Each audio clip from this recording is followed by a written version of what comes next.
Hello friends, today I will show you how to print large page in just one page in Excel.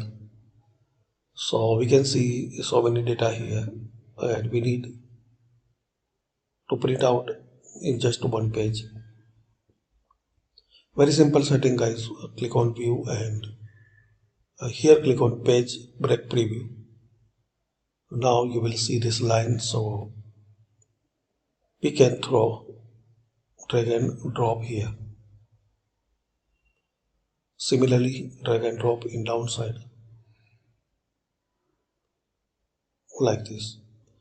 So we have this complete data in just one page. Now file and print. In this print setup, custom scaling. So click on this tiny drop down and once this setting will appear, here click custom scaling options. Here click on fit to, then click on OK and print. So this is the setting guys to print large worksheet in just one page in Excel. Thanks for watching. Subscribe this channel for more useful videos.